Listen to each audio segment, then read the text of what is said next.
Hello students, this is Ms. Gosha Afreen, teacher of Freshbird School.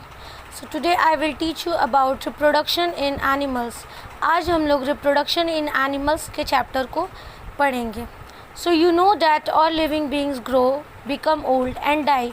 ये आप सभी लोगों को पता है कि जितने भी living beings होते हैं इस यूनिवर्स में वो grow करते हैं, बूढ़े होते हैं और फिर मर जाते हैं. Then what would have happened if all living beings had died? क्या होता अगर सब living beings मर जाते? Then there would be no life on earth. तो इस धरती में कोई भी living being नहीं होता.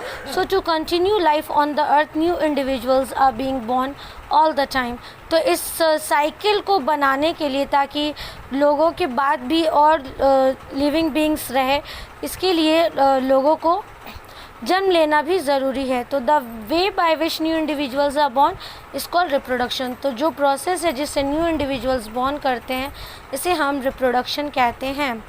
तो नेचर हम लोगों को जितने भी लिविंग बींग्स हैं उन सबको पावर दिए हैं रिप्रोड्यूस करने के लिए अपने जैसे ही यंग वंस को. All animals do not reproduce in the same way.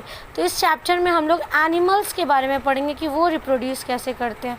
तो जितने भी एनिमल्स हैं वो सब सेम वे में रिप्रोड्यूस नहीं करते, मीन्स सेम वे में अपने जैसे लिविंग बींग्स को बॉर्न नहीं करते. तो on the basis of methods of reproduction animals can be divided into two groups. Animals that give birth to young ones babies and animals that lay eggs. तो animals के हिसाब से animals को two groups में divide किया है. ऐसे animals जो अपने यंग वंस को जन्म देते हैं और एक ऐसे एनिमल्स भी होते हैं जो पहले एग देते हैं, उस एग में से उनके लिविंग बींग्स बॉर्न करते हैं. तो सबसे पहले हम लोग पढ़ेंगे animals that give birth to babies means young ones. तो हम लोग सबसे पहले ये पढ़ेंगे कि एनिमल्स जो अपने बेबीज़ को जन्म देते हैं उनके बारे में. Animals that give birth to babies और young ones are called mammals. तो जो एनिमल्स अपने बेबीज़ को डायरेक्ट बर्थ करते हैं ऐसे एनिमल्स को मैमल्स कहते हैं. The babies develop inside the mother's body. ये बेबी जो है मदर्स के बॉडी में डेवलप करते हैं और द यंग बेबी सून जब बाहर आते हैं अपनी मम के वूम से तो क्या होता है ये मदर्स जो है अपने यंग वंस को फीड करते हैं अपने मिल्क के ज़रिए और फिर ये ग्रो करते हैं. Mammals are the most develop animals. तो मैमल्स जो होते हैं वो सबसे डेवलप एनिमल्स होते हैं. इनके बॉडीज़ हेयर से कवर्ड होते हैं.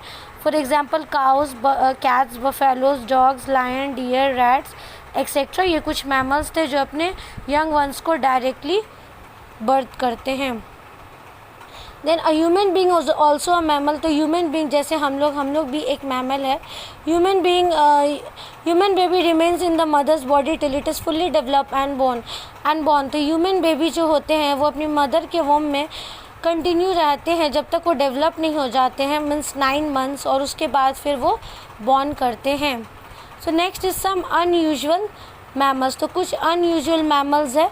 तो मैमल्स के सबके कॉमन फीचर्स नहीं होते, सारे मैमल्स के अलग अलग फीचर्स होते हैं. जैसे bat look like birds. Bats जो होते हैं वो कुछ बर्ड्स के जैसे दिखते हैं. They have a special structure to fly. Bats के एक स्पेशल स्ट्रक्चर होते हैं जिससे वो फ्लाई करते हैं, लेकिन फिर भी हम इन्हें मैमल्स कहते हैं क्योंकि ये अपने यंग वंस को डायरेक्टली बर्थ करते हैं और फिर उनकी मदर उनको फीड करती है मिल्क के ज़रिए. बैट्स ही एक ऐसे मैमल्स होते हैं जो फ्लाई कर पाते हैं. Next is whale, seals and dolphins. ये भी फ़िश के जैसे दिखते हैं. ये पानी में रहते हैं लेकिन ये भी मैमल्स होते हैं क्योंकि अपने यंग बेबीज़ को डायरेक्टली बर्थ करते हैं और फिर अपने मदर्स मिल्क से उन्हें फीड कराते हैं. Duck bill platypus and spiny anteater lay eggs. ये एग्स देते हैं लेकिन इन्हें भी हम मैमल्स कहते हैं क्योंकि इनके बेबीज़ जो है इनके एग्स से डायरेक्टली बाहर निकलते हैं और इनकी मदर्स इनको अपने मिल्क से फीड कराती है. नेक्स्ट इज़ एनिमल्स डैट ले एग्स. तो कुछ एनिमल्स ऐसे होते हैं जो अंडे देते हैं. Some animals lay eggs, the young ones develop in this eggs. तो पहले ही अंडे देते हैं, फिर इनके यंग वंस जो है उस अंडे में डेवलप करते हैं, फिर कुछ दिनों के बाद वो उस अंडे से बाहर आते हैं. जैसे birds, fish, reptiles, frogs and insects lay eggs. Next is birds. Birds reproduce करते हैं कैसे?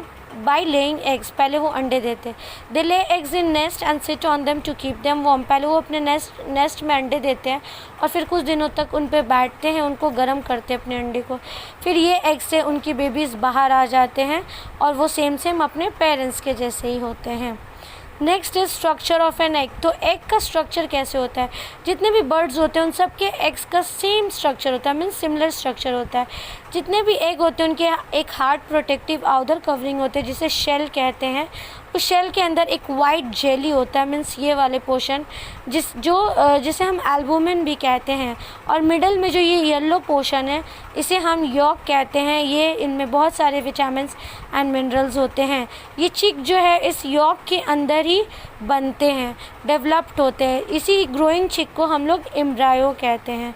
ये यॉक को यूज़ करते हैं अपने खाने के तौर पे और फिर इसे जो है ये गर्म करते हैं और कुछ दिनों के बाद इसी से वो चिक बाहर आते हैं। तो जिस प्रोसेस से वो बेबी बर्ड्स अपने एग से बाहर आते हैं इस प्रोसेस को हम हैचिंग कहते हैं।